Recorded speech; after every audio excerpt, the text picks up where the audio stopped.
وانشق البحار. بسم الله الرحمن الرحيم. إن الحمد لله نحمده ونستعينه ونستغفره ونعوذ بالله من شرور أنفسنا ومن سيئات أعمالنا. من يهده الله فلا مضل له ومن يضلل فلا هادي له. وأشهد أن لا إله إلا الله وحده لا شريك له وأشهد أن محمدا عبده ورسوله. أما بعد. Kita melanjutkan pembahasan tafsir juz amma, tafsir juz 30.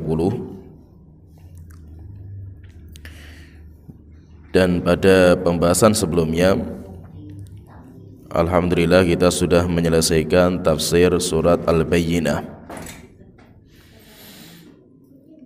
Maka pada kesempatan kita kali ini kita melanjutkan surat berikutnya, yaitu tafsir surat Al-Qadar, Lailatul Qadar.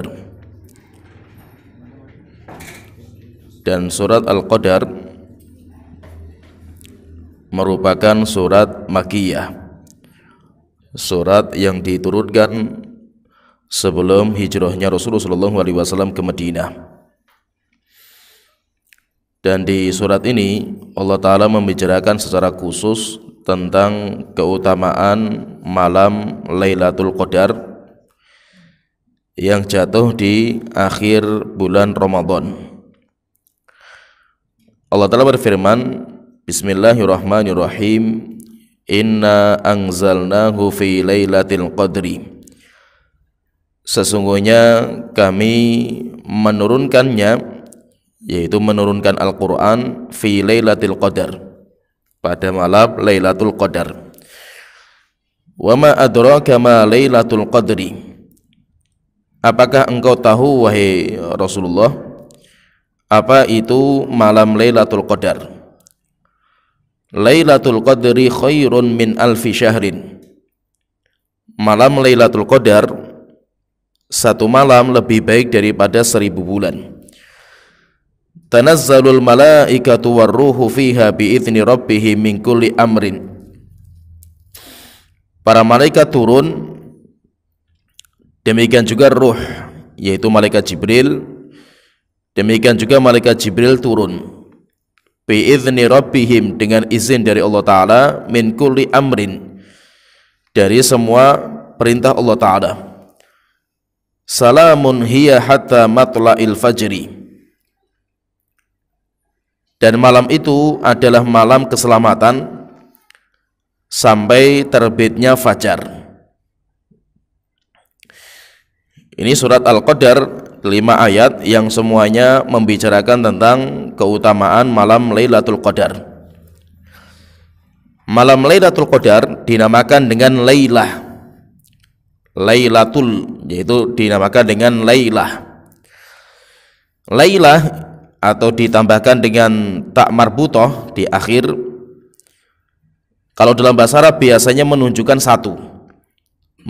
satu, itu biasanya ditambahi dengan tak marbutoh. Lailun, malam. Kalau lailatun, satu malam. Sya'run, rambut. Sya'ratun, satu helai rambut. Nah, jadi nanti syajarun, pohon. Syajaratun, satu pohon. Jadi biasanya tambahan tak marbutoh itu menunjukkan satu, bilangannya satu. Nah itu kalau kita mengatakan 1001 malam, 1001 malam dalam bahasa Arab mengatakan alfu lailin walailah. Walailah, lailah itu satu, 1000 malam dan satu malam, yaitu alfu lailin walailah, yaitu lailah itu menunjukkan satu. Berarti di sini Lailatul Qadri, lailah menunjukkan karena malam itu jumlahnya cuma satu malam saja, sehingga karena itu satu saja maka namanya Lailah. Seperti takbir ketika sholat ada namanya takbir perpindahan. Kalau satu takbir yang itu syarat orang itu sholat namanya takbirah, takbiratul ihram. Jadi marbutoh di akhir itu menunjukkan akan jumlahnya satu bilangannya. Berarti di sini Lailatul Qadri, Lailah itu satu malam, kemudian dinamakan dengan Al-Qadar. Lailatul Qadar, satu malam Al-Qadar. Apa itu Al-Qadar? Al-Qadar ini apa? Ada yang mengatakan Al-Qadar itu diambil dari kalimat ta'zim, yaitu qadar itu bisa diartikan dalam bahasa Arab artinya pengagungan. Lailatul Qadri, malam yang penuh dengan pengagungan, yaitu malam yang sangat mulia, sangat dimuliakan derajatnya. Kemudian yang lain ada juga yang mengatakan bahwa Al-Qadar di sini artinya takdir, karena takdir pun bahasanya Al-Qadar, sehingga sering dinamakan al-iman bil qada'i wal qadar, beriman kepada takdir. Takdir itu bahasa Arabnya qadar. Sehingga ada juga yang mengatakan bahwa Lailatul Qadar itu adalah satu malam di mana Allah mentakdirkan kejadian di satu tahun berikutnya. Jadi ada kejadian-kejadian besar di satu tahun itu dengan sampai Lailatul Qadar berikutnya, maka Allah itu menetapkan, dinamakan dengan malam untuk mentakdirkan kejadian yang besar, dinamakan dengan Lailatul Qadar.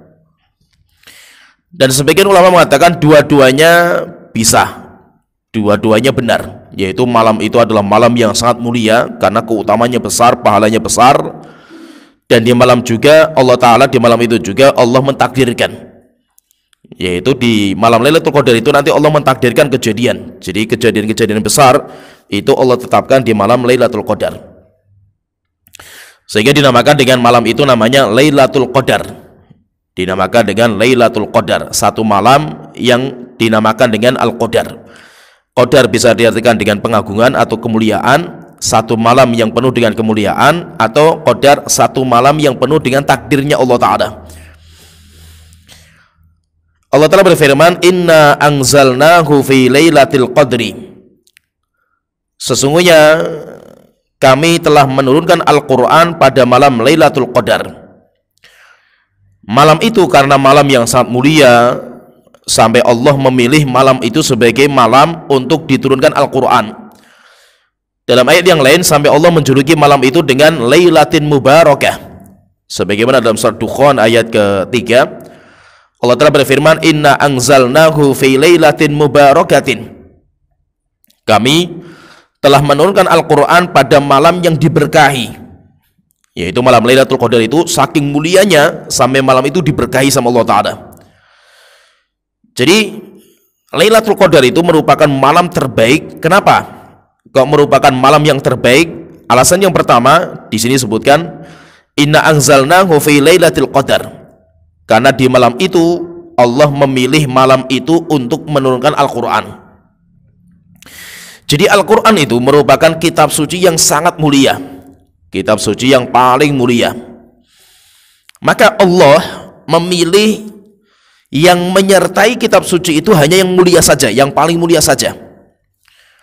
Al-Quran merupakan kitab suci yang paling mulia, maka sesuatu yang menyertai juga Allah pilih yang paling mulia. Contohnya misalkan Allah menurunkan Al-Quran kepada Nabi kita Muhammad SAW. Kenapa? Nabi kita Muhammad adalah Nabi terbaik, sehingga dicari orang terbaik, sehingga dipilih Nabi Muhammad SAW. Kemudian Al-Quran diturunkan pada malam Lailatul Qadar. Kenapa? Karena Lailatul Qadar merupakan malam terbaik, sehingga yang dipilih sama Allah adalah malam itu. Dan Lailatul Qadar itu jatuhnya di bulan Ramadan. Kenapa? Karena Ramadan merupakan bulan yang terbaik. Demikian juga Al-Quran diturunkan dengan bahasa Arab, diturunkan dengan bahasa Arab. Kenapa? Karena bahasa Arab itu adalah bahasa yang terbaik, melebihi bahasa Inggris, bahasa Jawa, bahasa Indonesia, bahasa apa saja. Bahasa yang terbaik itu adalah bahasa Arab, sehingga dengan bahasa itu Allah memilih untuk diturunkan Al-Quran dengan bahasa tersebut. Demikian juga seperti hati, Allah memilih hati yang terbaik adalah hati yang bisa menyimpan Al-Quran, menghafal Al-Quran. Orang yang terbaik siapa? Orang yang hatinya itu isinya Al-Quran. Allah Ta'ala, Rasul mengatakan, khairukum, sebaik-baik kalian, man ta'allamal Qur'ana wa 'allamah, orang-orang yang mempelajari Al-Quran dan mengajarkannya. Berarti siapa saja yang ikut dalam Al-Quran, maka dia itu nanti akan menjadi mulia, disebabkan karena kemuliaan Al-Quran. Sehingga bahasa Arab menjadi bahasa yang mulia karena bahasa yang dipilih untuk menurunkan Al-Quran. Nabi Muhammad merupakan Nabi terbaik karena Nabi Muhammad diturunkan kepada beliau Al-Quran. Manusia penghafal Quran merupakan manusia terbaik karena dia hatinya isinya Al-Quran. Jadi siapa saja yang berkaitan, apa saja yang berkaitan dengan Al-Quran, pasti dia akan diangkat derajatnya. Kenapa? Karena Al-Quran merupakan kitab suci yang paling mulia. Allah Ta'ala berfirman, Inna anzalnahu fi lailatul qadri. Kami menurunkan Al-Quran pada malam Lailatul Qadar. Dan Lailatul Qadar terletak di bulan Ramadan. Terletak di bulan Ramadan. Tidak ada bulan selain Ramadan yang memiliki Lailatul Qadar, hanya bulan Ramadan saja. Sebagaimana Allah Ta'ala berfirman dalam surah Al-Baqarah ayat 185, Syahrul Ramadan alladzi unzila fihi al-Quran. Bulan Ramadan adalah bulan yang dipilih untuk diturunkan di dalamnya Al-Quran. Berarti Al-Quran turun pada malam Lailatul Qadar, dan Lailatul Qadar jatuh di bulan Ramadan. Kapan Ramadan? Nanti kan kita bahas di akhir-akhir bulan Ramadan. Sehingga Al-Quran itu diturunkan di malam Lailatul Qadar. Di malam Lailatul Qadar, dan Lailatul Qadar terletak di bulan Ramadan. Kalau orang bertanya, bukankah Al-Quran itu diturunkan dalam banyak kejadian? Terkadang di bulan Ramadan, terkadang di bulan Dzulhijjah, terkadang diturunkan kepada Nabi Muhammad di bulan apa saja. Sampai 23 tahun Al-Quran diturunkan, bukan hanya Ramadan saja, bukan hanya Lailatul Qadar saja, kejadian banyak sekali. Terkadang Rasulullah itu mengamalkan sesuatu, ditegur sama Allah Ta'ala. Abasa wa tawalla, orang yang mukanya musam. Siapa itu? Nabi Muhammad SAW. Apakah itu terjadi di malam Lailatul Qadar? Enggak. Demikian juga seperti Rasulullah ketika mengharamkan madu, ditegur sama Allah Ta'ala, ya ayuhan nabi lima tuharrimu ma ahallallahu laka. Kenapa engkau haramkan apa yang Allah halalkan? Seperti ketika diturunkan ayat al-yauma akmaltu lakum dinakum, itu pada bulan Dzulhijjah, tanggal 9 Dzulhijjah, atau namanya hari Arafah. Itu bukan di bulan Ramadan. Lah, kenapa kok di sini Allah mengatakan Lailatul Qadar adalah malam dipilih oleh Allah untuk menurunkan Al-Quran, dan Lailatul Qadar di bulan Ramadan?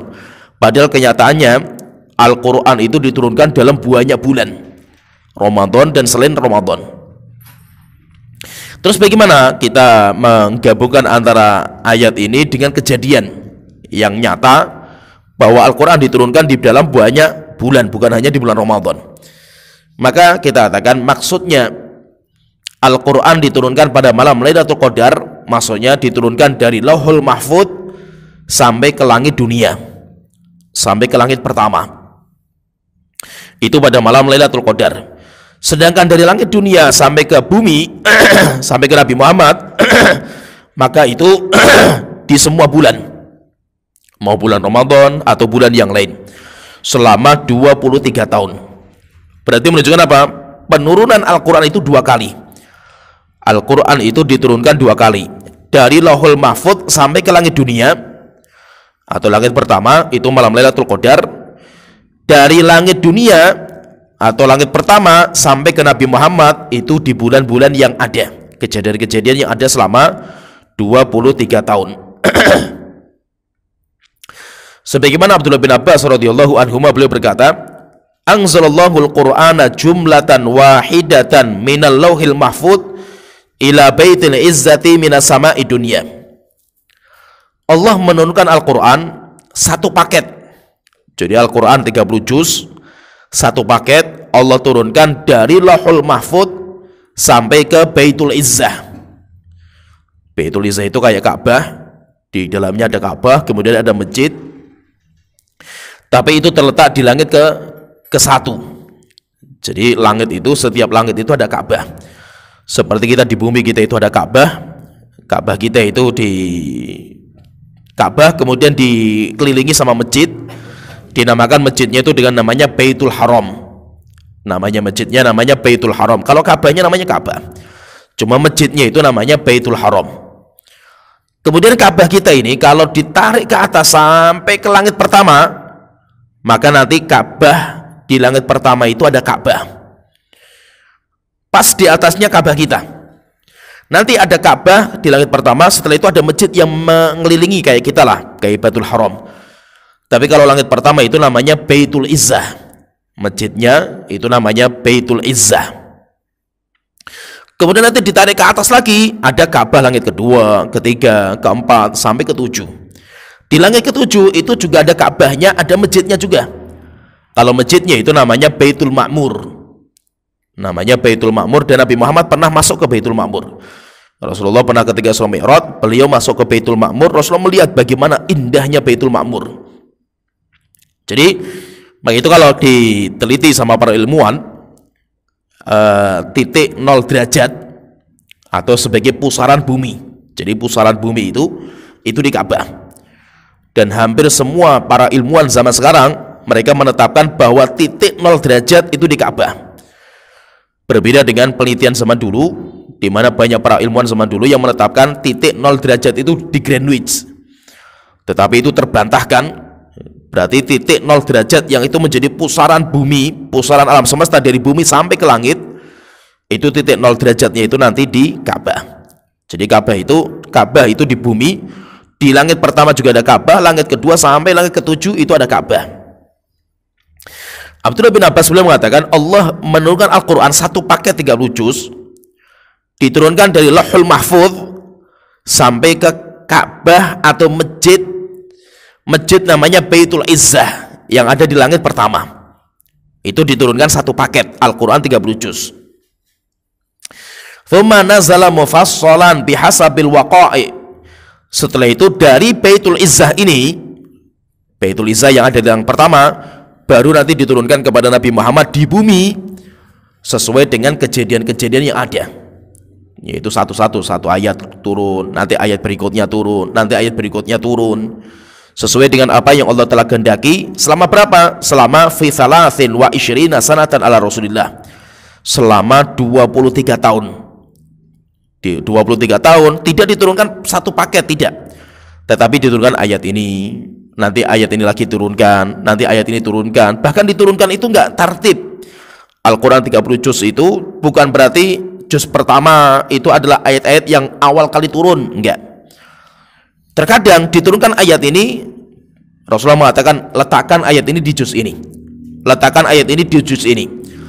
Sehingga kalau kita pelajari di juz 30, berarti juz 30 itu kan juz terakhir. Juz 30 itu juz yang terakhir, tapi malah kebanyakan juz terakhir itu adalah suratnya Makkiyah. Suratnya itu Makkiyah itu sebelum hijrahnya Rasulullah SAW. Padahal ini kan juz 30, juz terakhir. Kenapa kok bukan ayat-ayat Madaniyah? Malah ayat-ayat Madaniyah itu kebanyakan di ayat-ayat pertama. Al-Baqarah, Ali Imran, An-Nisa, itu semuanya Madaniyah. Kenapa? Karena memang tartib Al-Quran, penyusunan Al-Quran itu tidak sesuai dengan tartib diturunkan. Bukan berarti ayat ini turunkan pertama, berarti letakkan juz pertama, nanti yang kedua, juz kedua, tidak. Tersebar. Dan itu terserah Allah Ta'ala. Nanti Allah tinggal Al-Quran 30 juz yang sudah ada di Baitul Izzah itu terserah Allah Ta'ala, diturunkan yang ini dulu sesuai dengan kejadian yang ada, turunkan ayat ini, turunkan ayat ini, nanti susunannya berbeda sesuai dengan apa yang Allah Ta'ala kehendaki. Maksudnya di sini berarti kita fahami bahwa ayat inna anzalnahu fi lailatul qadri, kami menurunkan Al-Quran pada malam Lailatul Qadar, itu penurunan yang pertama, bukan diturunkan kepada Nabi Muhammad, bukan. Kalau diturunkan kepada Nabi Muhammad bukan hanya Lailatul Qadar, banyak malam dan banyak hari dan banyak bulan Al-Quran itu diturunkan kepada Nabi Muhammad SAW. Maka kita katakan inna anzalnahu fi lailatul qadar, kami turunkan Al-Quran pada malam Lailatul Qadar dari dari Lauhul Mahfuz sampai ke Baitul Izzah. Lauhul Mahfuz itu apa? Lauhul Mahfuz itu, Lauhul Mahfuz itu catatan Allah Ta'ala. Allah punya kolam. Setelah itu kolam itu mencatat semua kejadian yang ada di alam semesta, termasuk Al-Quran dicatat semua.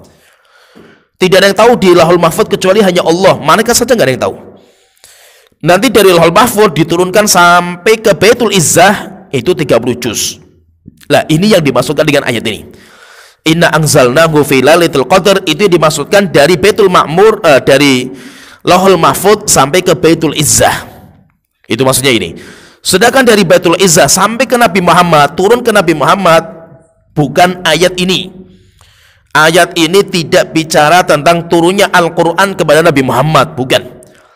Kenapa? Karena kalau diturunkan kepada Nabi Muhammad banyak kejadian, bukan hanya pada malam hari saja, banyak yang siang hari.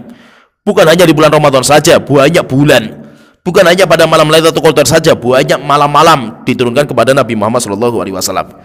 Berarti pembicaraan kita di sini inna anzalnahu fi Lailatul Qadar, yaitu diturunkan dari Lauhul Mahfud sampai ke Baitul Izzah. Baitul Izzah itu apa? Masjid yang ada di langit pertama.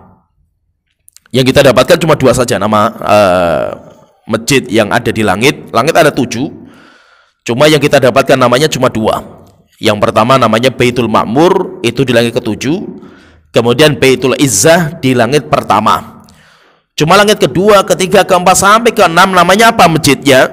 Ka'bahnya dan masjidnya namanya apa? Wallahu alam. Karena kita nggak mendapatkan namanya. Cuma para ulama mengatakan setiap langit itu ada Ka'bah sebagai tempat kiblat manusia. Kayak kita misalkan, kita sholat, kiblatnya kemana? Orang muslim itu kiblatnya satu, sholatnya mereka. Tidak mungkin orang sholatnya kemana-mana arahnya, nggak bisa. Kiblatnya cuma satu, yaitu apa? Ka'bah. Demikian juga malaikat yang di langit pertama, sholatnya kiblatnya satu. Demikian juga sampai ke langit ke-7, kiblatnya satu. Inna anzalnahu fi Lailatul Qadar. Kami menurunkan Al-Quran pada malam Lailatul Qadar. Wa ma adraka ma Lailatul Qadar. Apakah kamu tahu, wahai Muhammad, apa itu malam Lailatul Qadar? Di sini Allah Ta'ala bertanya kepada Nabi Muhammad. Pertanyaan Allah kepada Nabi Muhammad itu tidak membutuhkan jawaban. Ini karena pertanyaan seperti ini nggak butuh jawaban, tapi pertanyaan ini diulang sama Allah Ta'ala untuk menunjukkan kemuliaan. Jadi soal li ta'zim, bertanya untuk mengagungkan sebuah perkara. Jadi perkaranya itu besar sehingga diulang sama Allah Ta'ala. Allah sudah menjelaskan Lailatul Qadar, tapi setelah itu Allah Ta'ala bertanya, kamu tahu nggak Lailatul Qadar itu apa? Padahal sudah disebutkan sama Allah Ta'ala sebelumnya. Yaitu ini pertanyaan nggak butuh jawaban. Setelah itu Allah Ta'ala berfirman, Lailatul Qadri khairun min alfi syahrin. Satu malam Lailatul Qadar lebih baik daripada 1000 bulan yang tidak ada Lailatul Qadarnya. 1000 bulan tapi tidak ada di 1000 bulan itu Lailatul Qadar. Jadi satu malam Lailatul Qadar lebih baik daripada 1000 bulan. Maksudnya 1000 bulan itu apa? Maksudnya satu malam lebih baik daripada 1000 bulan. 1000 bulan itu kalau dihitung-hitung dengan tahun itu sekitar 83 tahun lebih, atau kalau kita genapkan 84 tahun. Berarti kalau kita itu mendapatkan Lailatul Qadar satu malam saja lebih mulia daripada 83 tahun. Lah itu apanya? Satu malam khairun min alfi syahrin, itu apanya? Maksudnya itu apanya sih? Keutamaan itu keutamaan apanya? Maka kata para ulama mengatakan, sebagaimana dikatakan oleh Amr bin Qais Al-Mulai, beliau mengatakan amila fiha amalun fiha khairun min amali alfi syahrin. Maksudnya satu malam lebih baik daripada 1000 bulan, maksudnya amal soleh. Maksudnya itu amal soleh, yaitu maksudnya apa? Al-ibadatu fi Lailatul Qadar khairun min ibadati fi alfi syahrin. Ya, jadi maksudnya seperti itu. Maksudnya itu ibadah di malam Lailatul Qadar lebih baik dari ibadah di 1000 bulan. Pahalanya, yaitu pahalanya. Jadi maksudnya itu ibadahnya. Bukan hanya malamnya saja, cuma kalau melek, misalkan Lailatul Qadar kita lelean sampai subuh, alhamdulillah saya mendapatkan Lailatul Qadar. Bukan itu, bukan leleannya. Ngapain kamu lelean kan itu? Bukan meleknya, bukan nonton bolanya, bukan itunya. Walaupun dia apa? Mendapatkan Lailatul Qadar, saya dapat, bahkan saya sampai subuh saya nggak tidur gitu. Tapi ngapain Anda itu? Jadi yang dimaksud satu malam ini lebih baik dari 1000 bulan, itu maksudnya ibadahnya. Maksudnya itu ibadahnya. Maksudnya apa ibadahnya itu? Misalkan gini, saya kalau di malam Lailatul Qadar saya bisa membaca Al-Fatihah sekali, Bismillahirrahmanirrahim, Alhamdulillahirrahmanirrahim, sampai selesai. saya baca di malam Lailatul Qadar, maka bacaan sekali Al-Fatihah yang saya baca di malam itu lebih baik daripada saya membaca di 1000 bulan, atau saya membaca selama 83 tahun. Itu maksudnya itu lebih baik pahalanya. Nah, berarti seperti itu. Jadi Lailatul Qadar itu berkaitan dengan keutamanya, itu berkaitan dengan ibadah. Maka siapa yang tidak ibadah maka tidak mendapatkan keutamaan, walaupun dia itu berjaga di malam itu, nggak tidur.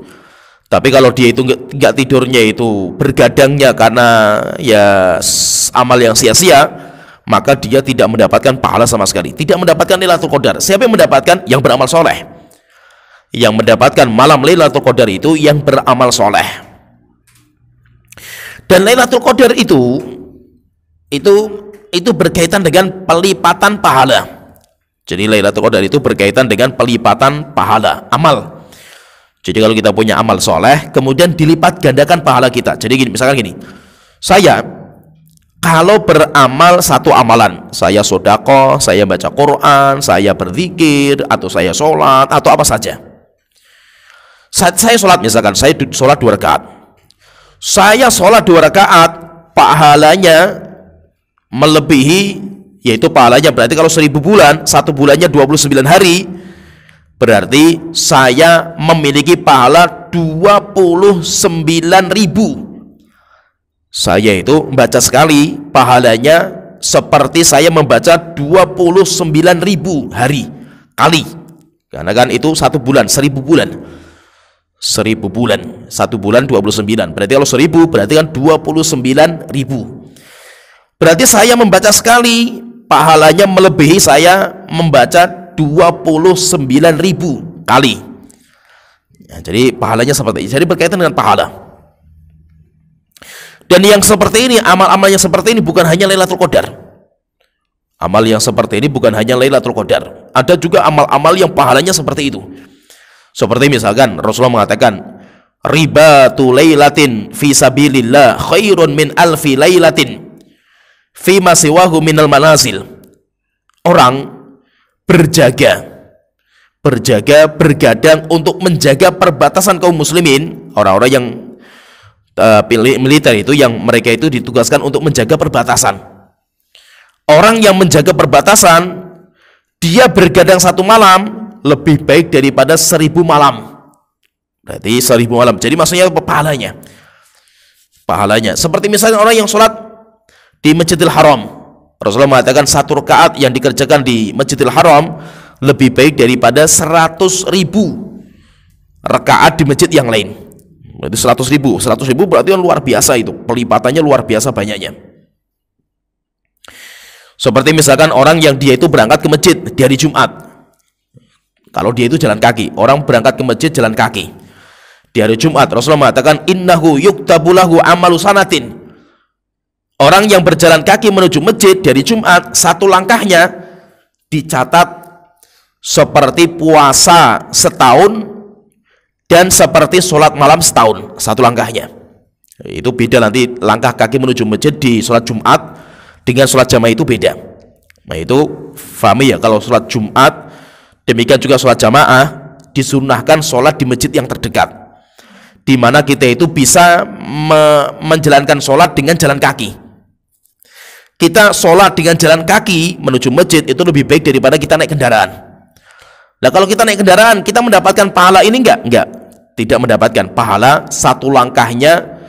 Kalau orang ke masjid untuk sholat jamaah itu 1 pahala, diangkat 1 derajat, dihapuskan 1 dosa, mendapatkan 1 pahala. Itu. Tapi kalau sholat Jumat, 1 langkahnya itu bisa mendapatkan pahala puasa setahun. Puasa setahun, kemudian seperti sholat malam setahun. Jadi itu namanya pelipatan pahala. Maka itu berarti apa? Lailatul Qadar itu bicaranya tentang ibadah, bukan malam itu. Jadi ini malam lebih mulia daripada malam yang lain, bukan malamnya, tapi ibadah yang dikerjakan di malam itu, yaitu berkaitan dengan amal solehnya. Dan Lailatul Qadar ini didapatkan sama siapa saja. Jadi Lailatul Qadar itu bukan kayak hadiah, perlombaan, di mana yang bisa mendapatkan cuma satu orang saja, di mana yang bisa mendapatkan cuma satu kelompok saja, satu tim saja. Kalau sudah didapatkan sama satu tim, berarti tim yang lain nggak dapat. Seperti hadiah, bukan, nggak seperti itu konsepnya. Konsepnya itu siapa saja yang ibadah di malam itu, maka mereka itu namanya mendapatkan Lailatul Qadar. Cuma yang dia dapatkan sesuai dengan kadar amal mereka. Ada yang amalnya sedikit, ada yang amalnya banyak. Nah, itu nanti kadarnya beda-beda, tapi semuanya dapat Lailatul Qadar. Semuanya dapat Lailatul Qadar. Contohnya misalkan gini, Lailatul Qadar jatuh malam 27. Kita semuanya sholat tarawih. Kita semuanya sholat tarawih di malam 27. Maka orang mendapatkan semua Lailatul Qadar di sholat tarawih ini. Setelah sholat tarawih, ada yang tidur, ada yang iktikaf. Dia tidak tidur di malam hari, membaca Quran sampai berjus-jus dia itu hatamkan.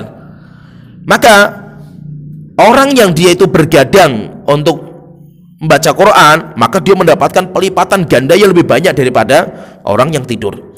Yaitu maksudnya itu, ini bukan berarti oh ini siapa yang dapat Lailatul Qadar? Saya dapat, saya bergadang, saya nggak tidur. Bukan. Yaitu karena ini anggapan beberapa orang itu kayak gitu. Saya perhatikan beberapa orang itu anggapannya Lailatul Qadar itu kayak hadiah. Sehingga satu tim ini, kamu tadi malam kamu tidur nggak? Oh, saya alhamdulillah saya nggak tidur. Oh, berarti kamu yang menang wes, kamu yang dapat, saya nggak dapat itu. Enggak. Semuanya dapat. Dan Lailatul Qadar itu nggak dikaitkan dengan leleannya. Saya bergadang sampai subuhnya itu. Bukan. Tapi melek kalau ngobrol ya sama saja. Karena beberapa orang itu kayak gitu. Saya melihat itu anggapan beberapa orang kayak itu. Yang penting ini malam Lailatul Qadar wis kita lelean. Leleannya mana? Leleannya di pos ronda. Ngobrol ngalor gitu sambil ngokok itu. Sampai kapan? Sampai subuh. Alhamdulillah saya sudah melek, saya mendapatkan keutamaan malam Lailatul Qadar. Bukan. Bukan leleannya itu, tapi Lailatul Qadar itu dikaitkan dengan amalan, amal solehnya. Sehingga intinya Lailatul Qadar ini Allah Taala mengatakan di sini, Lailatul Qadri khairun min alfi syahrin. Lailatul Qadar satu malam lebih baik daripada 1000 bulan.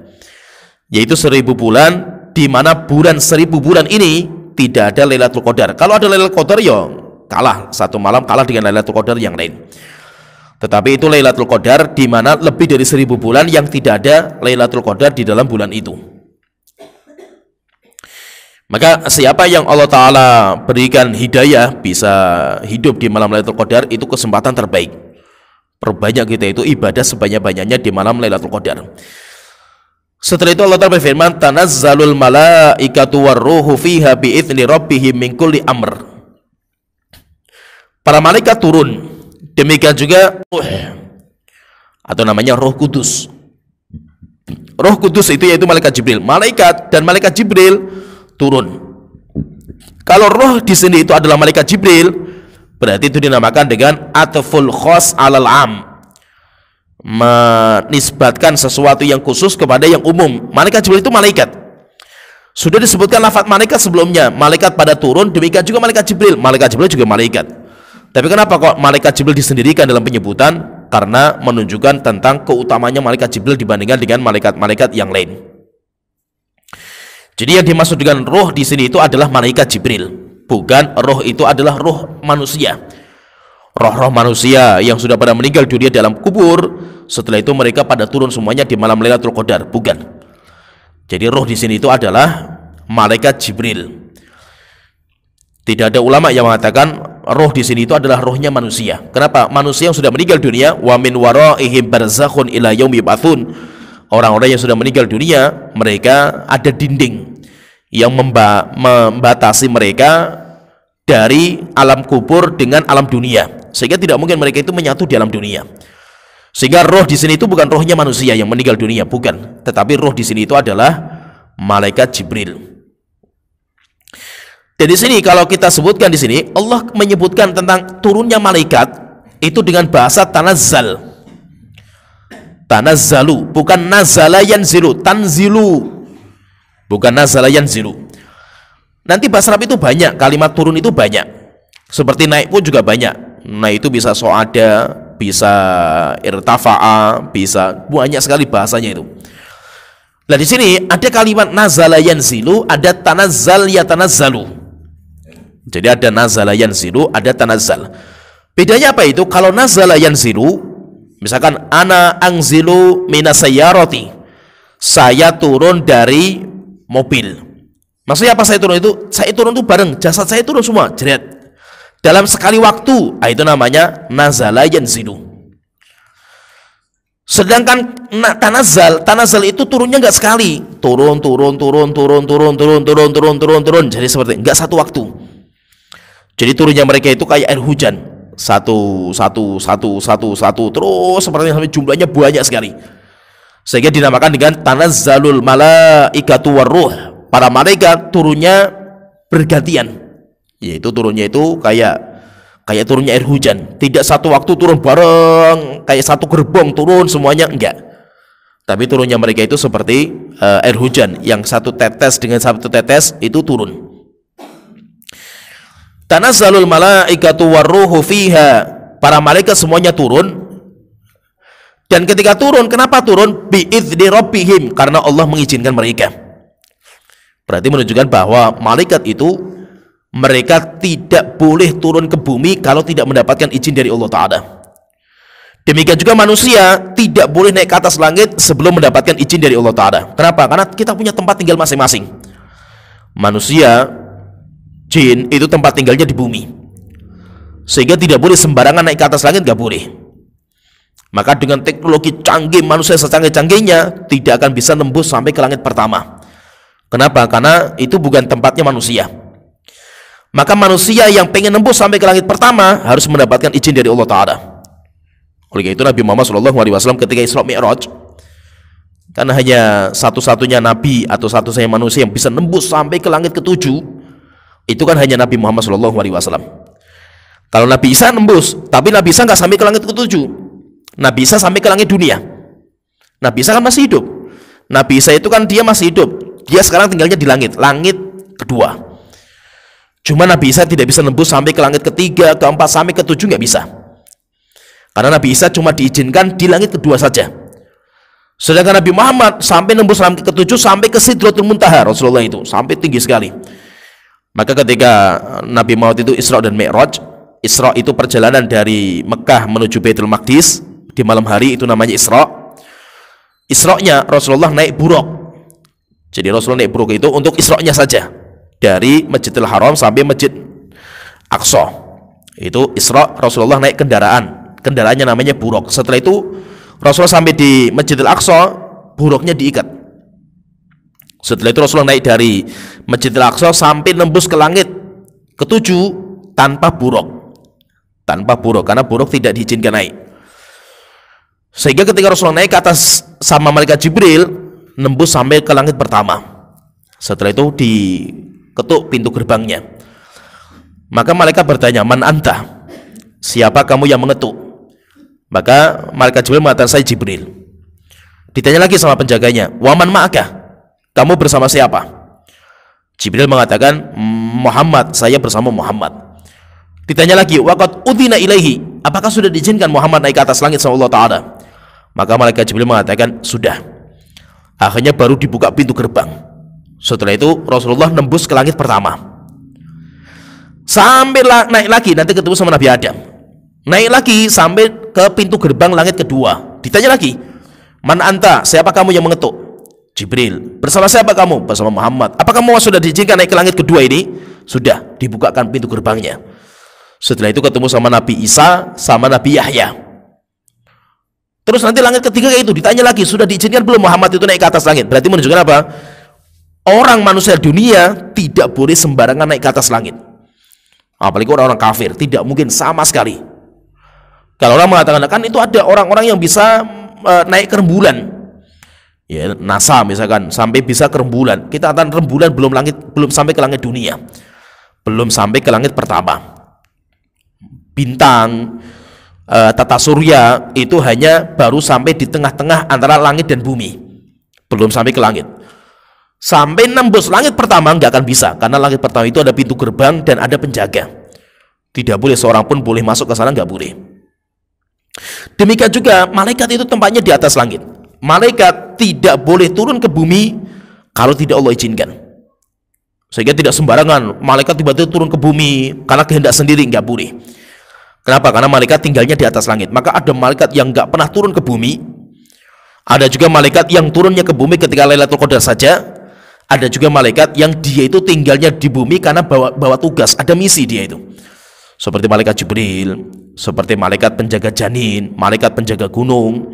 Malaikat-malaikat ini tinggalnya di bumi. Karena apa? Karena dia punya tugas dari Allah Ta'ala. Kalau tidak punya tugas, ya malaikat itu tinggalnya di langit. Nggak boleh turun ke bumi, nggak boleh.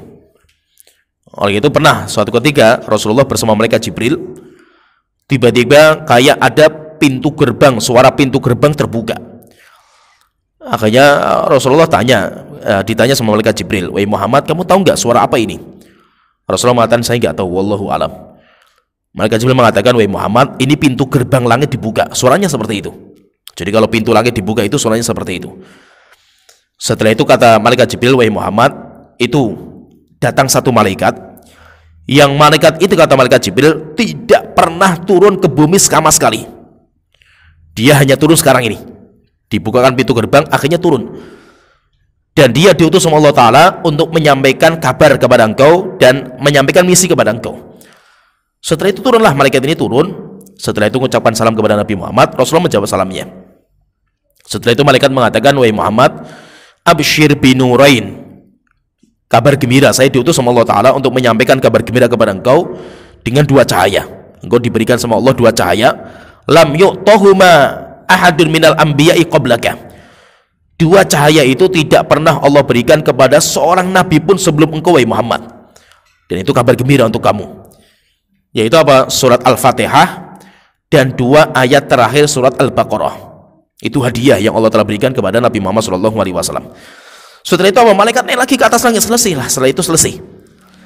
Sehingga apa? Ada malaikat cuma sekali turun ke bumi. Ada malaikat yang turunnya setiap tahun sekali, yaitu ketika malam Lailatul Qadar. Ada juga nanti malaikat yang sama sekali nggak pernah turun. Ada juga yang malaikat dia itu memang tinggalnya di bumi karena bawa misi. Nah itu Allah Ta'ala di sini mengatakan, "Tanazzalul malaikatu warruhu fiha biizni rabbihim." Para malaikat pada turun, demikian juga malaikat Jibril turun ke bumi untuk meramaikan ibadah di bumi biizni rabbihim, tapi semuanya dengan izin Allah Ta'ala. Kalau Allah tidak mengizinkan, tidak mungkin malaikat itu turun, dan nggak bisa turun. Malaikat tidak bisa turun. Turun mesti ada bawa misi. Jadi malaikat yang di bumi itu, kenapa di bumi itu? Karena mereka itu membawa misi. Maka setelah itu Allah Ta'ala mengatakan, "Min kulli amrin." Semuanya membawa perintah Allah Ta'ala. Mereka membawa yaitu ultimatum dari Allah Ta'ala, membawa tugas dari Allah Ta'ala. Setiap malaikat yang di bumi berarti mereka itu punya tugas. Kalau malaikat gak punya tugas, maka gak dibolehkan ke bumi, gak boleh. Kenapa? Karena tempat tinggal malaikat bukan di bumi. Makanya malaikat kalau tinggal di bumi gak bisa hidup mereka. Kenapa? Karena bumi bukan tempatnya malaikat. Bumi itu tempatnya makhluk yang punya syahwat. Siapa itu? Manusia, jin, binatang. Sehingga yang tinggal di bumi itu. Kenapa kok manusia, jin, dan binatang? Karena tiga makhluk itu punya syahwat. Bumi yang memamurkan hanya yang punya syahwat. Tidak punya syahwat gak bisa. Sehingga malaikat gak bisa tinggal di bumi. Malaikat tidak bisa tinggal di bumi. Malaikat tinggalnya di langit. Maka itu kenapa kok manusia itu tinggalnya di bumi? Ya, karena bumi itu perlu berjalan. Roda kehidupan dunia perlu berjalan. Dengan siapa? Dengan orang-orang yang memiliki syahwat. Yang tidak punya syahwat gak bisa. Oleh karena itu, pernah ketika Nabi Ibrahim sedang bersama istrinya di rumah, tiba-tiba datang dua malaikat. Dua malaikat itu dalam wujud laki-laki biasa. Malaikat Jibril gak tahu kalau dia itu malaikat, yaitu malaikat Jibril dan Mikail. Sebagian mengatakan seperti itu. Diutus sama Allah Ta'ala, tetapi dia itu menjelma dalam wujud laki-laki biasa yang malaikat Jibril gak tahu. Bertamu, setelah itu disuruh masuk. Kemudian Nabi Ibrahim menyembelih kambing, kemudian dihidangkan makanan. Ketika sudah dihidangkan makanan, malaikat-malaikat ini, tamu-tamu ini gak bisa makan tangannya gak bisa megang makanan. Falamma ra'a aydiyahum la tasilu ilaihim nakirahum.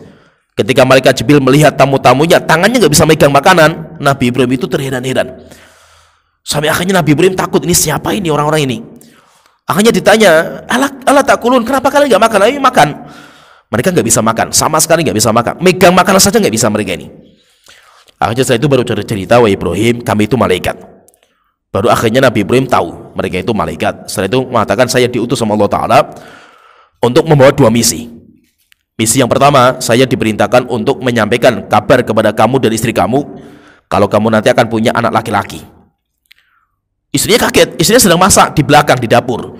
Ketika mendapat kabar seperti ini, langsung tabirnya dibuka.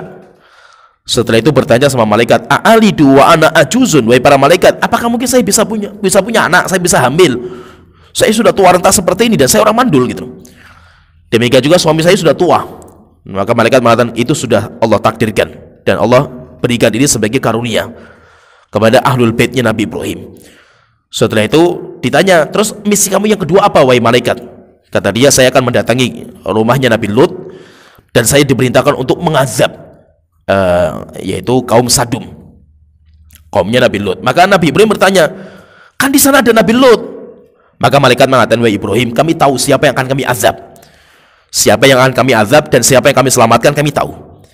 Yaitu di sana kami tahu siapa yang beriman itu kami tahu, dan kami diperintahkan untuk mengeluarkan orang yang beriman dari tempat itu sebelum subuh. Datang waktu subuh, setelah itu baru azab kami timpakan kepada mereka. Setelah itu datanglah ini keluar dari rumahnya Nabi Ibrahim. Setelah itu pergi ke rumahnya Nabi Lut. Dua malaikat ini ketika bertamu, wajahnya ganteng-ganteng malaikat ini, dan Nabi Lut pun nggak tahu kalau mereka malaikat. Akhirnya Nabi Lut mengatakan, ini hari sial bagi saya. Kenapa tamu saya kok ganteng-ganteng seperti ini? Akhirnya bocor rahasia karena istrinya membocorkan. Istrinya itu kafir. Dia membocorkan kepada masyarakat kalau di rumah ada tamu laki-laki yang ganteng-ganteng. Kenapa? Karena kebiasaan masyarakatnya itu homoseksual, LGBT. Akhirnya tamu-tamu ketika di dalam rumahnya Nabi Lut, dua tamu ini, masyarakat berdatangan untuk mengajak homoseksual. Akhirnya sampai terjadi diskusi sama Nabi Lut, sampai Nabi Lut mengatakan, ini saya punya putri-putri, ini kayak putri saya gitu. Kata mereka, wahai Lut, kamu sudah tahu kita nggak butuh perempuan, yang kita butuhkan laki-laki. Akhirnya tamu-tamunya mengatakan, Lut, kami malaikat dan mereka tidak bisa masuk ke dalam rumah kamu. Kalau mereka masuk kami habisi. Sudah kami perintahkan kepada kamu, Lut, kumpulkan semua yang beriman keluar dari tempat ini sebelum subuh. Inna mau'idakumus subuh, batasan waktunya keluar dari sini subuh. Alisa subuhu biqarib, wahai Lut, bukankah subuh itu sudah sangat dekat waktunya? Segera. Akhirnya ketika disiapkan, istrinya mau dibawa keluar. Kata malaikat mengatakan, jangan, istri kamu tidak boleh dibawa keluar. Kenapa? Karena termasuk yang akan kami azab istri kamu.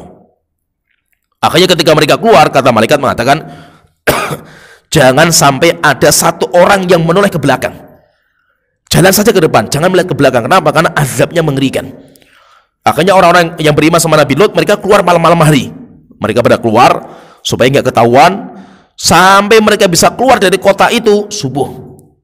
Sehingga mereka ketika sudah keluar, kemudian kota dijebol, mereka pada mendengar, yaitu orang-orang yang beriman sama Nabi Lut itu mendengar suara gonggongan anjing di atas langit. Karena dijebol sampai ke atas, setelah itu dibalikkan. Jadi maksudnya di sini intinya berarti menunjukkan apa? Berarti menunjukkan kalau malaikat itu bukan penduduk bumi. Sehingga malaikat kalau turun ke bumi itu karena membawa misi dari Allah Ta'ala. Lah malam-malam Lailatul Qadar, kenapa kok malaikat itu turun? Karena mereka membawa misi. Misinya apa? Untuk meramaikan ibadah di bumi, supaya bumi itu mendapatkan barokah seperti barokahnya di langit. Kalau di langit diberkahi, kenapa? Malaikat ibadah semuanya di langit. Tapi Allah pengen memberkahi bumi sehingga di bumi itu juga barokah. Dengan cara apa? Dengan cara diramaikan ibadah yang di bumi. Maka kalau manusia nggak bisa meramaikan, akhirnya Allah menurunkan para malaikat untuk meramaikan ibadah di bumi, sehingga bumi itu diberkahi. Maka dinamakan dengan Lailatin Mubarakah, malam yang penuh barokah. Kenapa? Karena di malam itu malaikat semuanya ibadah di bumi, sehingga bumi itu penuh dengan para malaikat. Sampai Rasulullah menyebutkan jumlah malaikat yang ada di bumi ka'adadil hasa, jumlahnya seperti kerikil-kerikil yang ada di bumi. Yaitu jumlahnya malaikat yang turun ke bumi, jumlahnya banyaknya luar biasa. Dan tujuannya apa mereka itu di bumi? Tujuannya untuk memakmurkan bumi dengan ibadah, sehingga akhirnya bumi itu bercahaya, bumi itu berbarokah. Kenapa? Karena banyaknya orang-orang yang beribadah, manusia, demikian juga jin, demikian juga jin-jin muslim, demikian juga para malaikat. Semuanya memakmurkan atau meramaikan ibadah yang ada di bumi. Setelah itu Allah Ta'ala berfirman, ayat terakhir, salamun hiya hatta matla'il fajri. Malam itu isinya semuanya keselamatan, ketenangan, ketentraman, Sampai kapan? Hatta matla'il fajri, sampai matla'. Matla' itu maksudnya tulu, sampai matla'il fajri, sampai malam itu berakhir. Kapan malam itu berakhir? Ketika sudah terbit fajar. Itu malamnya kita, malamnya orang muslim. Jadi kalau malam secara syariat itu mulainya kapan? Mulainya setelah isya. Kalau berkaitan dengan malam, ibadah, sholat dan yang lainnya itu setelah isya, berakhirnya sampai subuh. Sehingga subuh itu sudah nggak malam lagi. Subuh itu sudah tidak malam, walaupun matahari belum ada. Sehingga akhir malam kita bagi orang muslim itu, akhir malam itu waktu subuh. Sehingga waktu subuh itu sudah bukan malam lagi, itu sudah mulai masuk ke siang. Jadi malam hari itu salam semuanya isinya kebaikan, isinya semuanya ketenangan, ketentraman. Sampai kapan? Sampai matla'il fajri, sampai fajar shodiq muncul. Dan fajar shodiq muncul itu waktu subuh. Dan itu nanti sebagai tanda, diantara tanda malam Lailatul Qadar. Jadi kalau kita ingin tahu malam Lailatul Qadar itu tandanya apa, maka diantara tandanya itu nanti ada beberapa tanda, nanti akan kita sebutkan.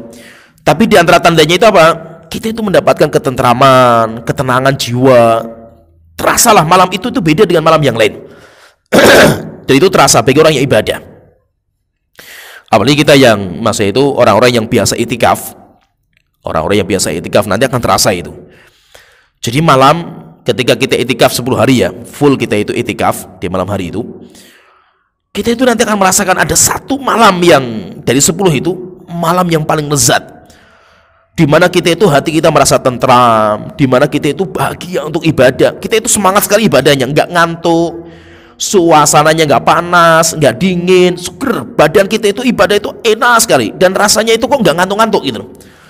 Jadi kita itu kayak mau tertantang untuk ibadah terus itu, rasanya itu enak sekali ibadah. Nah itu tanda kalau itu malam Lailatul Qadar.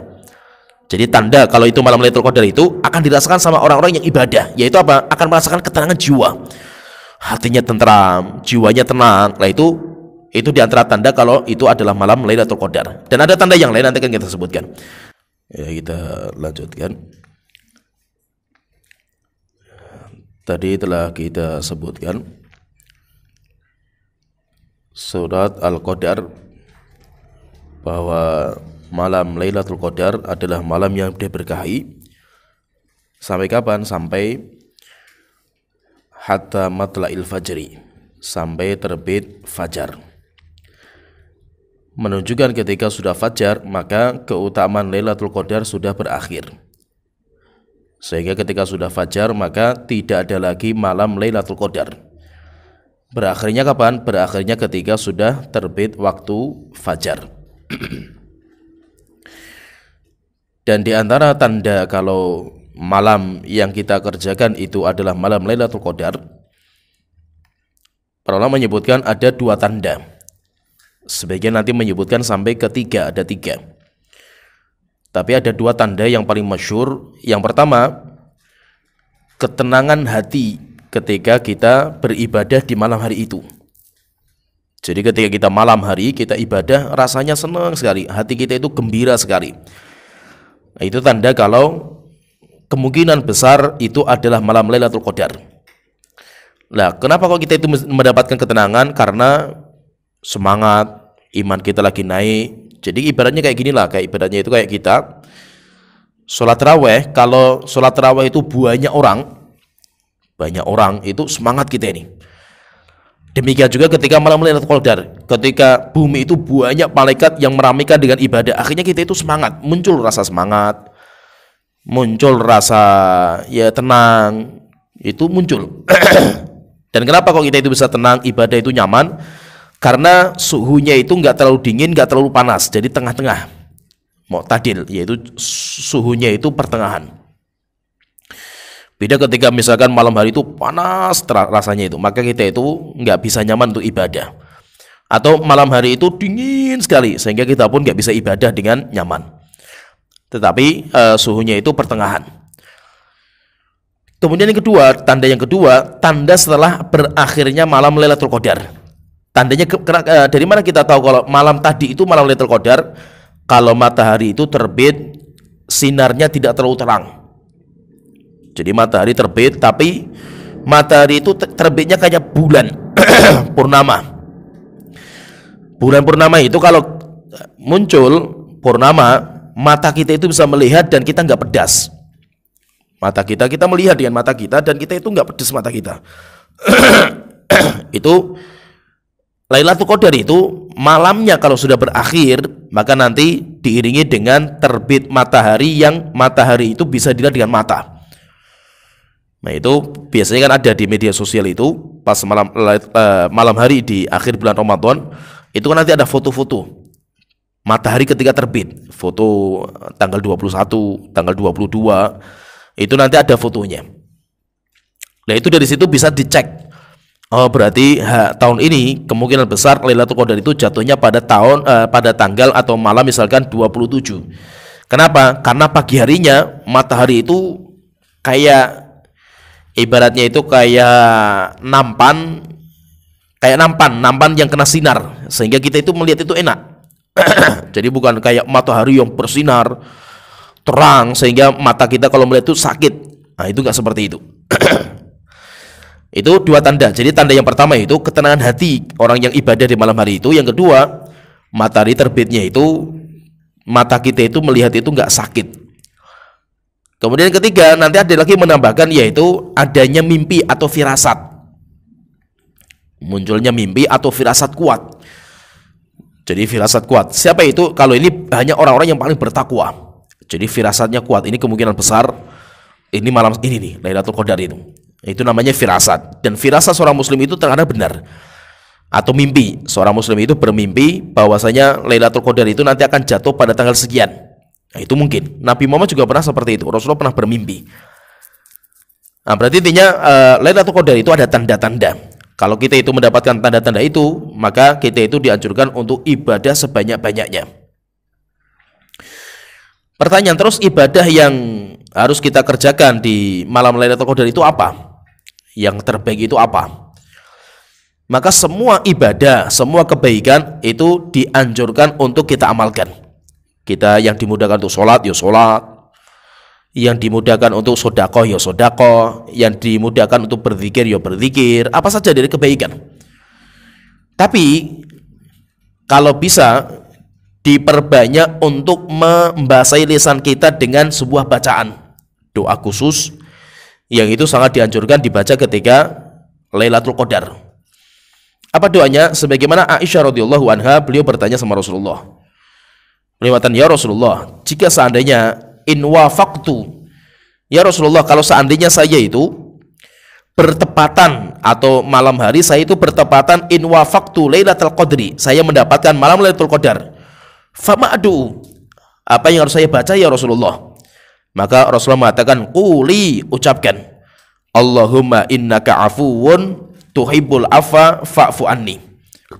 Tuhanku, sesungguhnya engkau adalah maha pemaaf, tuhibbul afa, mencintai pemaafan, fa'fu anni, maka tolong maafkan saya. Itu dibaca sebanyak-banyaknya. Dibaca sebanyak-banyaknya. Itu kalau sudah malam 21, itu kita itu mengisi zikir kita dengan baca ini, Allahumma innaka afuwun tuhibbul afwa fa'fu anni atau fa'fu anna.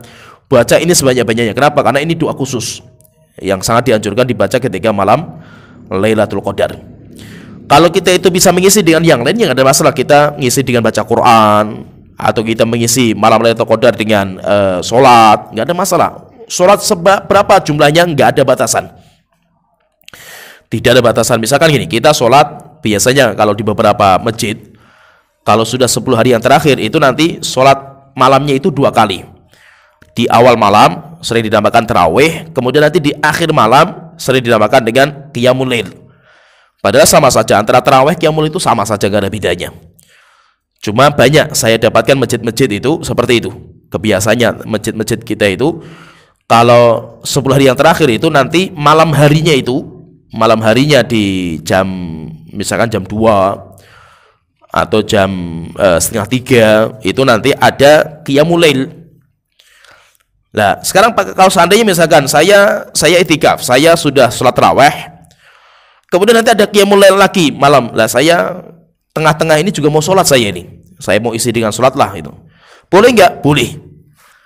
Sampai kapan batasannya atau berapa batasan? Sholat malam tidak ada batasan. Mau kita sholat 100 kali rakaat boleh.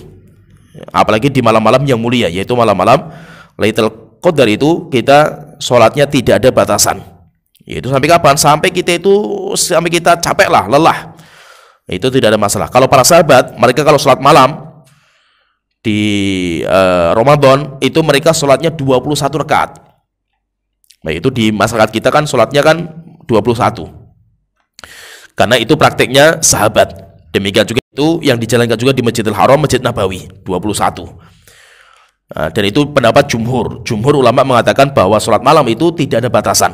Sampai kapan? Mau 11 rakaat, mau lebih dari itu bebas. Bebas. Tapi kalau para sahabat itu mereka kalau sholat 1 rakaat bacanya ratusan ayat. Yaqra'u bil mi'in, ratusan ayat dalam 1 rakaat. Para sahabat itu kalau sholat tarawih, mereka itu takut mereka tidak bisa sahur. Mereka itu takut tidak bisa sahur. Kenapa? Sholatnya setelah sholat isya sampai subuh. Sholatnya mereka itu. Sehingga mereka itu kalau pergi ke masjid, ada yang bawa tongkat, ada yang bawa tali, diikat antara 2 tiang. Kalau sudah nggak bisa berdiri, maka nanti sandaran di antara tali-tali itu. Itu para sahabat. Bacanya sampai 1 rakaat itu bisa ratusan ayat. Ratusan ayat. Kalau kita kan baca 1 lembar saja itu sudah mati-matian kita ini. 1 lembar, 1 muka saja itu sudah banyak orang dehem-dehem kan gitu. Protes ke imamnya itu. 1 muka. Itu kalau ratusan ayat itu bisa 1 juz. 1 kali berdiri. 1 kali berdiri itu bisa 1 juz. Sehingga saking lamanya, jadi mereka itu kalau berdiri lama, sehingga nanti istirahatnya itu lama.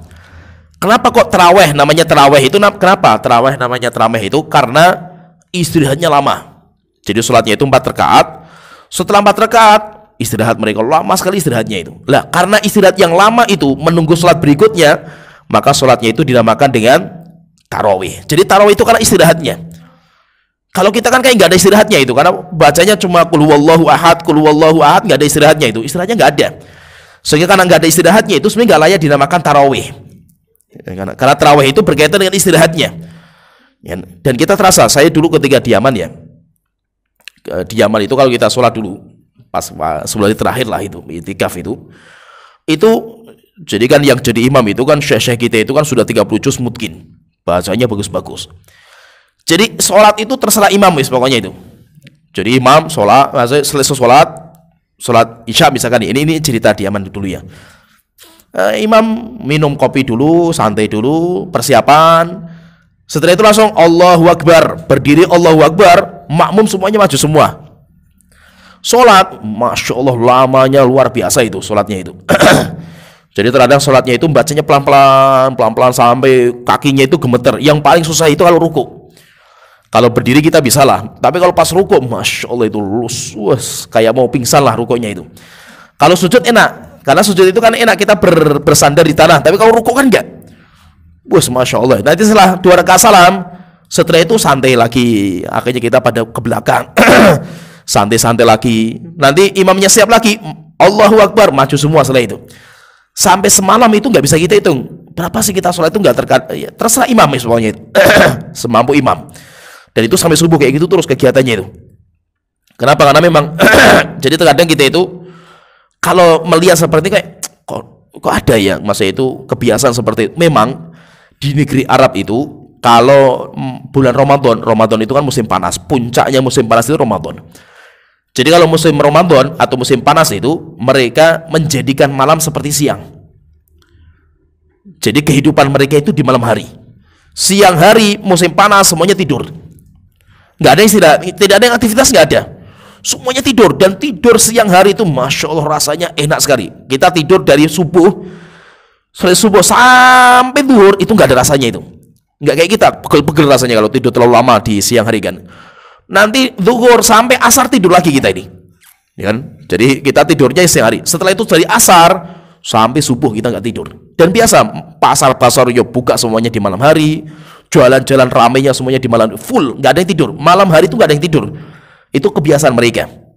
Tapi kalau selesai subuh kita ke jalan misalkan jam 8, jam 10 itu kayak jalan mati kota di Arab itu. Mau di Saudi maupun di Yaman sama. Kayak kota mati, nggak ada yang orang bangun sama sekali, nggak ada. Mobil saja, taksi nggak ada. Kita jam 10 keluar cari taksi itu nggak ada sama sekali karena orang semuanya tidur. Aktivitas mereka itu kapan? Malam hari. Sehingga malam hari kalau Ramadan itu memang mereka nggak ada yang tidur. Wajar kalau mereka itu kalau malam itu nggak ada yang tidur, biasa karena memang seperti itu. Atau kalau orang misalkan sudah pernah umroh misalkan ya, umroh di Ramadan misalkan ya, kan bacanya kan salat tarawihnya 21 rakaat. Apalagi kalau malam-malam yang terakhir itu seringnya saya sudes yang sering jadi imam, sudes, saya surem yang saya kibar-kibar itu biasanya 10 hari terakhir. Itu kalau saya sudes itu biasanya doanya yang panjang sekali itu. Jadi sholat 21 rakaat itu sampai jam 11, hampir setengah 12 lah itu. Nanti jam segitu biasanya kalau kita di sana itu wes cari makan untuk persiapan sahur. Kalau saya biasanya itu cari makan, sahur. Nanti jam 1 sholat lagi. Ya di masjid Nabawi itu, Masjidil Haram itu sholat lagi. Nanti sampai kapan? Sampai hampir subuh. Sampai hampir subuh. Nanti biasa orang pada sahur. Kalau saya enggak, saya sudah sahur di malamnya itu. Ya, jadi kebiasaan seperti itu kebiasaan mereka gitu. Kebiasaan mereka. Maka terkadang kok bisa ya malam hari nggak tidur gitu untuk ibadah, kok bisa? Memang di Indonesia susah kita terapkan, tapi kalau di Arab itu biasa seperti itu, dan itu jadi budaya. Itu jadi budaya. Maka itu kalau sudah masuk Ramadan, apalagi sebulan terakhir, semua masjid itu penuh semua sampai subuh, nggak ada yang tidur sama sekali mereka itu. Kenapa? Karena itu kebiasaan mereka gitu. Apalagi malam 27, Masjidil Haram, Masjid Nabawi ramainya melebihi hari raya. Ramainya luar biasa, dan itu hampir semua negeri Arab. Negeri Arab itu kalau sudah malam 27 semua masjid full dan bludak semua gitu. Semua malam hari sampai subuh. Itu malam 27 karena istilahnya kayak gini. Kalau mereka itu pesta rayanya ibadahnya mereka. Jadi ibadah jor-joran itu malam 27. Hampir semua masjid semuanya penuh semua. Malam 27 enggak seperti kita kan. Kalau kita malam 27 sepi wis karena persiapan lebaran semua kan gitu. Kalau sana enggak, ramainya full, masjid itu meludak semua itu, dan sampai subuh loh mereka itu. Enggak ada yang pulang ke rumah, enggak ada. Mereka semuanya ibadah di sana. Nah itu biasanya nanti malam 27 orang itu datang ke masjid pada bawa makanan. Masjid itu penuh makanan. Kenapa pada bawa makanan? Karena sampai subuh mereka sahurnya di sana juga, di masjid biasa itu. Ramai masjid-masjid. Dan itu saya itu ya keliling-keliling kabilah-kabilah, pedalaman-pedalaman, itu juga seperti itu kebiasaan mereka. Jadi kalau malam 27 masjid semuanya ramai semua. Itu jadi kayak budaya mereka. Sehingga kalau di sana itu di Arab, memang kita ibadah di Arab itu mudah sekali. Apalagi di bulan Ramadan itu luar biasa ibadah itu. Jadi intinya di malam Lailatul Qadar itu apa saja ibadah itu bisa kita kerjakan, dan yang terbaik itu ya kita membaca doa tadi, Allahumma innaka afuwun tuhibbul afwa fa'fu anna. Kemudian kapan sih malam Lailatul Qadar itu? Malam Lailatul Qadar itu kemungkinan besar jatuhnya di 10 hari yang terakhir, di malam-malam ganjil 21, 23, 25, 27, 29. Tapi dari malam-malam ini yang paling kuat 27. Walaupun pernah juga sama Rasulullah turunnya pada malam 21. Itu nanti kata para ulama itu berpindah-pindah. Bisa jatuh pada tahun ini adalah 21, tahun depan 27, bisa. Tetapi intinya karena kita itu nggak tahu secara pasti kapan turunnya, maka seorang muslim itu hendaknya di malam-malam terakhir, sebulan terakhir itu maksimalkan untuk ibadah kepada Allah Ta'ala. Ya sampai di sini pembahasan ringkas tentang tafsir surat Al-Qadar. Nanti insyaallah kita lanjut di tafsir surat yang berikutnya. Wa akhiru da'wana alhamdulillahirabbil alamin. Wassallallahu alaihi wa alihi wasallam ajmain.